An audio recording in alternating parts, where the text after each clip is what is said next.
Hello everybody, my name is Marita. Sorry if the lighting looks a bit different today. I'm facing in a different direction. I think I actually like filming this way because look, I get to pet my cat while I film.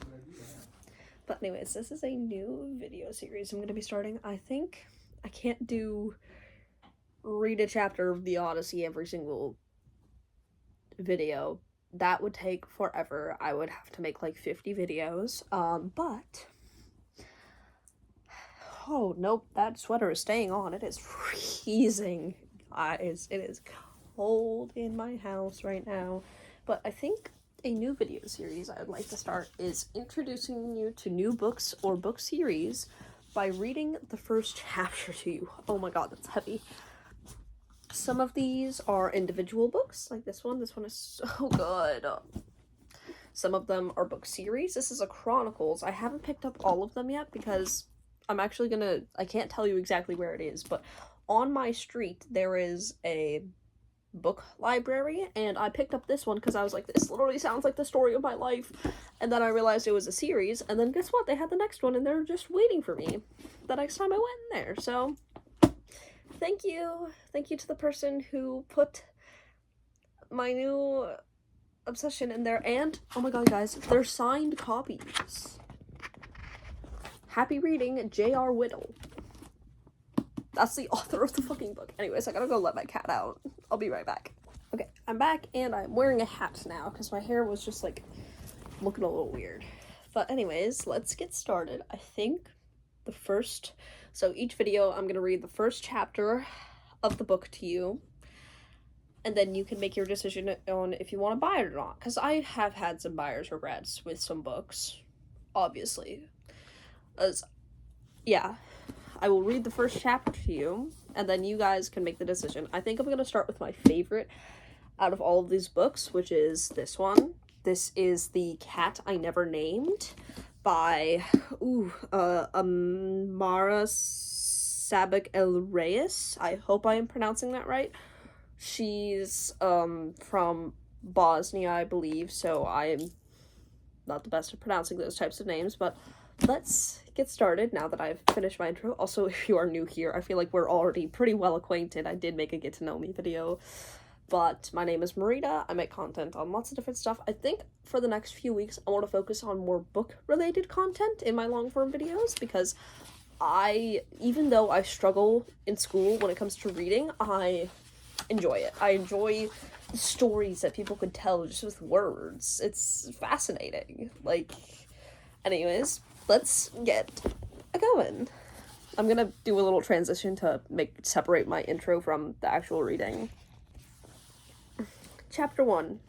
Math, puzzles, logic, ciphers. My brain's still whirring from the battery of tests as I ride the train from Belgrade, Serbia, back home to Bahak, Bosnia. The tracks push westward as setting sun gilding the hillsides. Families, mothers, children patter and laugh, scold and squeal in a comfortable cacophony that lets me almost doze off. I'm sleepy from a long day of tests, and I'll be lucky to get home by 1 a.m. A few stops later, the families get off, soldiers get on, and I realize with a sinking feeling that I'll be lucky to get home at all. I lower my eyes at once as the men stomp down the aisles. I don't have to look to know they're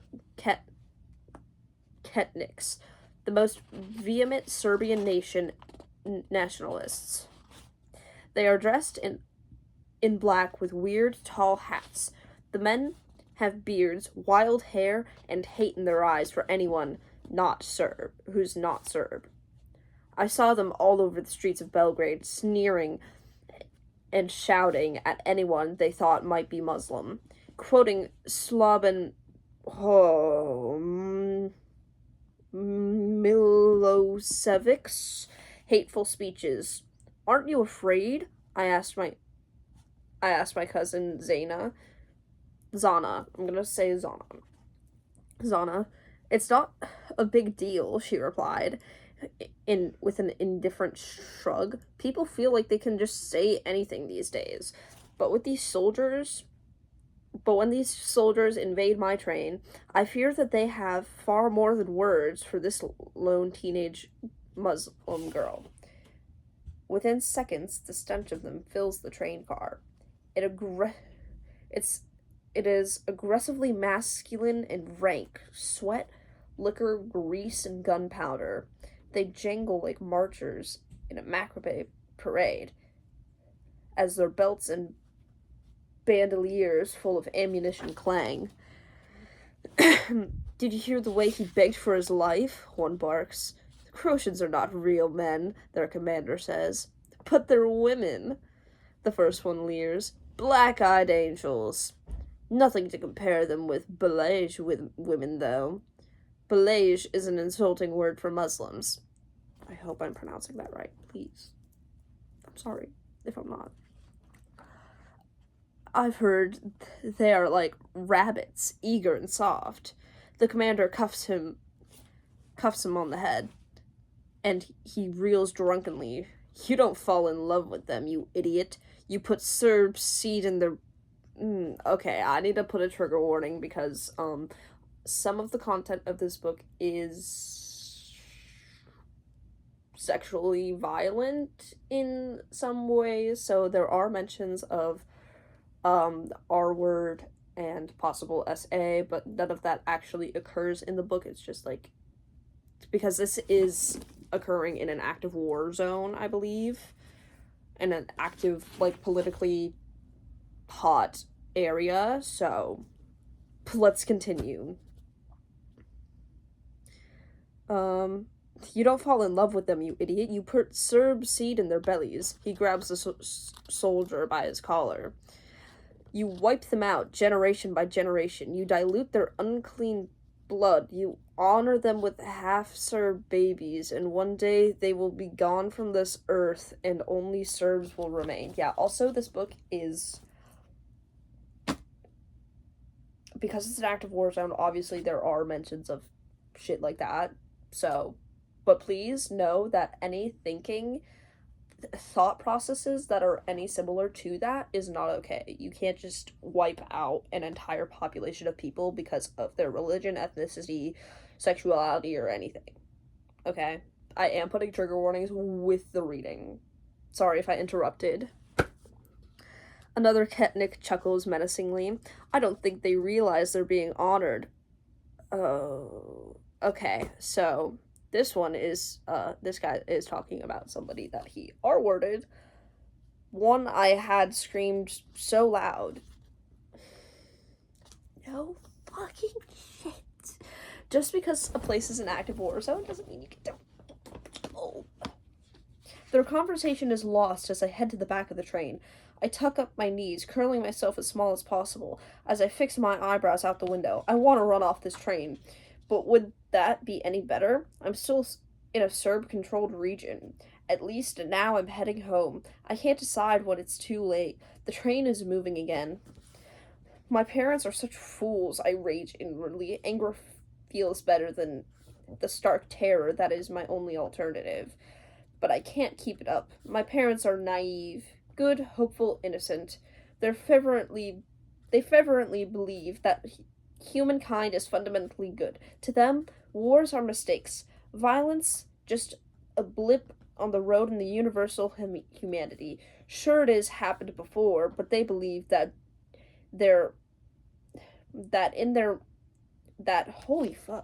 they believe in their inmost hearts that any day now the world will come to its senses and be the peaceful, philosophical, intelligent place that it was meant to be.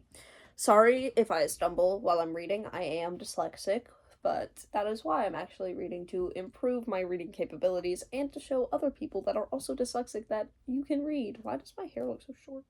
My hair is not short, I swear. Where was I? Intelligent place it is meant to be. They are sure the world can care for their children. They believe that education is the key to creating that utopia. To that end, I recently took a bunch of tests in my hometown. Math, logic, word puzzles, general knowledge. The results surprised even me. I have a friend whose mother works in the Bureau of Statistics.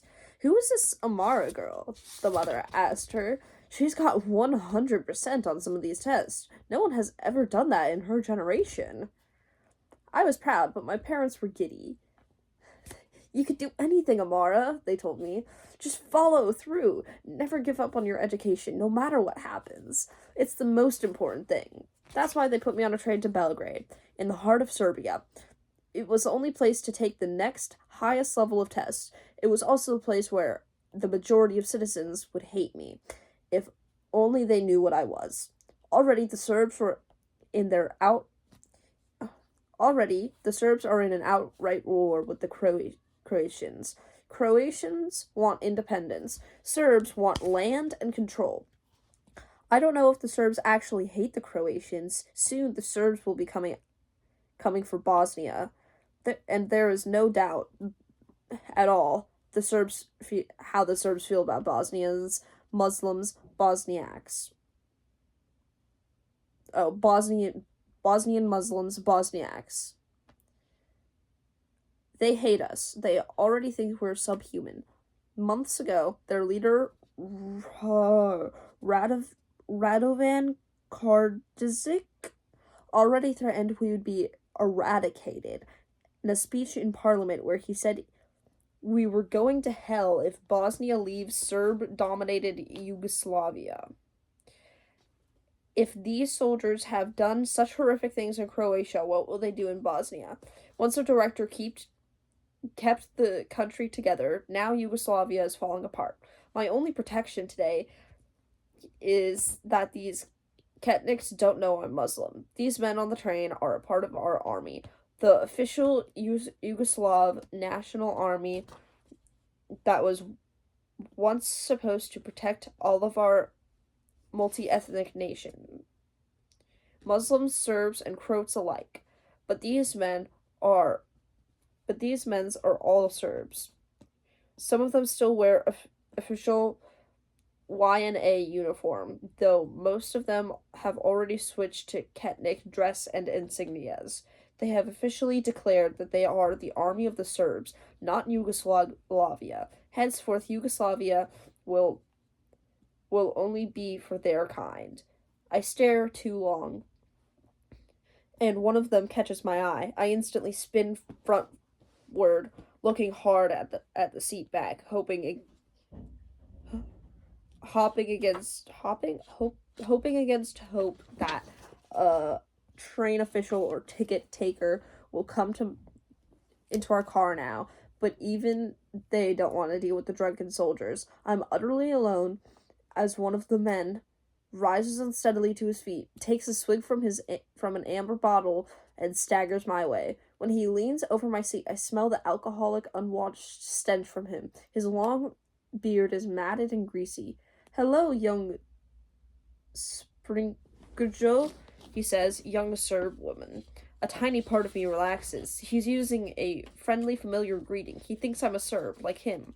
And how could he tell? Muslim women don't wear hijabs. We don't speak Arabic or recite the Quran. We're Muslim of birth, of ethnicity, not religion. Really. I have brown hair, fair skin, brown eyes. He probably thinks I probably do look like this Ketnik's sister.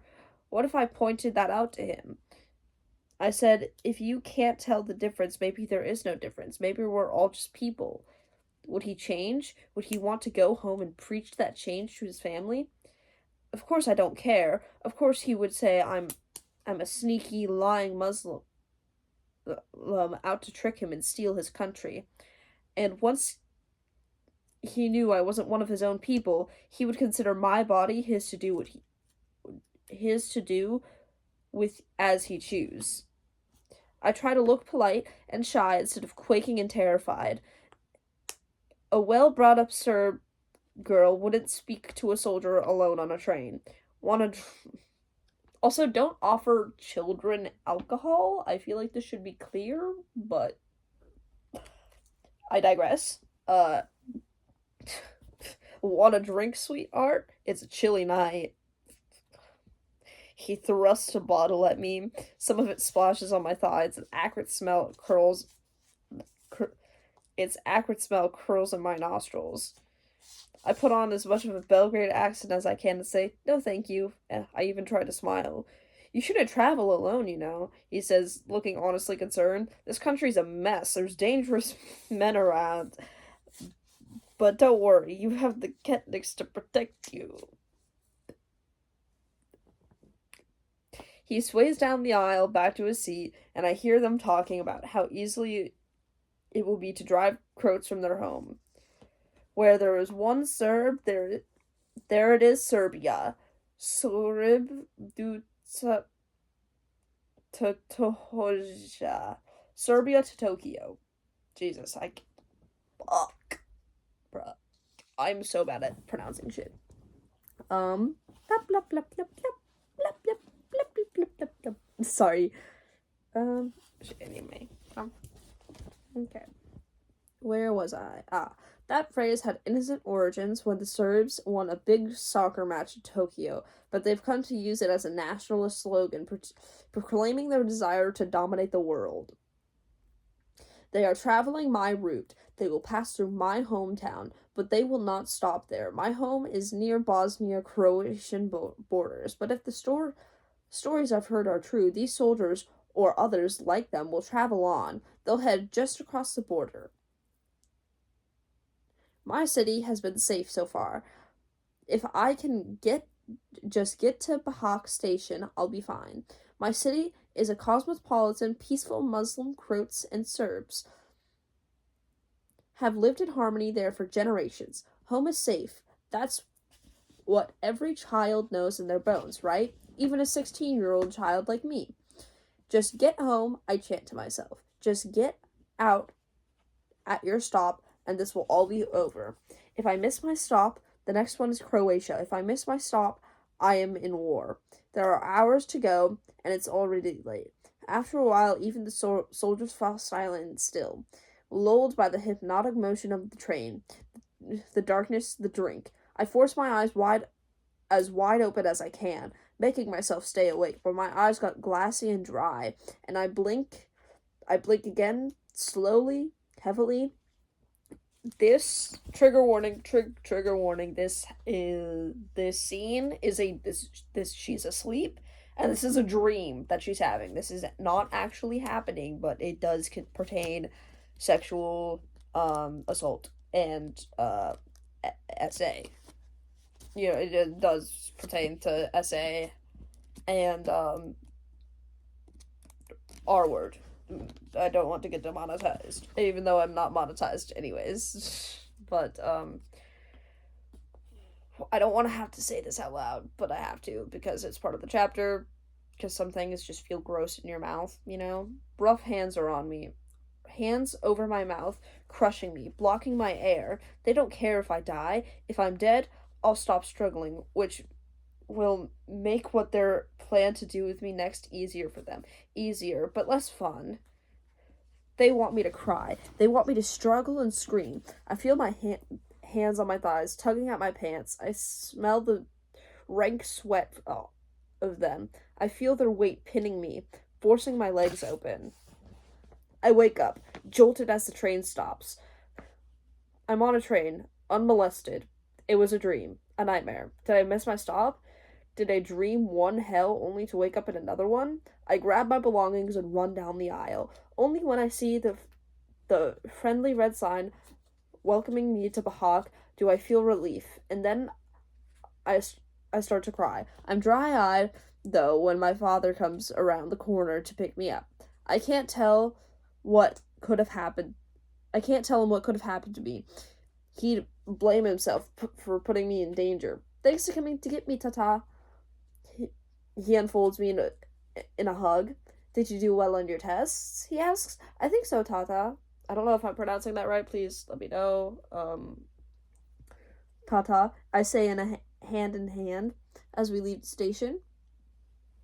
But I realize that the tests don't matter. No matter how well I did, those tests were ultimately meaningless now. The only kind of test that matters now is the test of survival. And that is chapter 1 of The Cat I Never Named. And, yeah.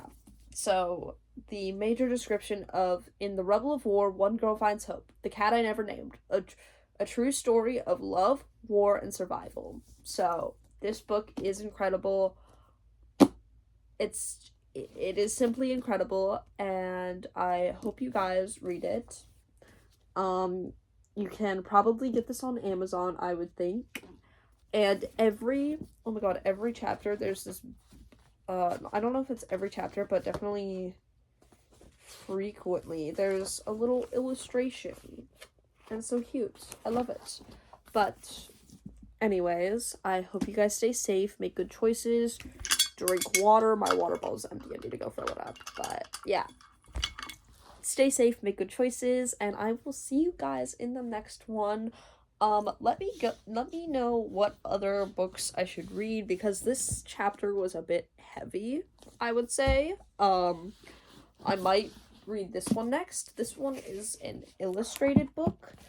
Slightly, it has parts where it just has these beautiful artworks, but it's not like a graphic novel. It's just like random spots that are illustrated, and it's set kind of like a diary entry, sort of, but not quite. But let me know if I should read this one. This one is also heavy, but I don't think the heavy themes are in the first chapter, so I might read this one. This is The Songs of Full of Frost, Thornhill, or Bound by Loyalty. Let me know which one I should read first out of those, but definitely check this book out. It's a great book for anybody who is a young reader who wants to get into reading. I actually got this in middle school. I stole it. Okay, I don't condone stealing. I do struggle with some bad impulse decisions because I have a bunch of mental health things going on, but I do suggest getting this book. It's a great book. It's, I've read this book 3 times now. That's how good it is, because typically I'll read a book once and be like, oh yeah, I'll keep that on my shelf just in case I want to read it again. After I finished it, I immediately started it up again, so it's a good book. Check it out, stay safe, make good choices, and take a wham, drink some water. Yeah, just take care and have fun. Happy reading!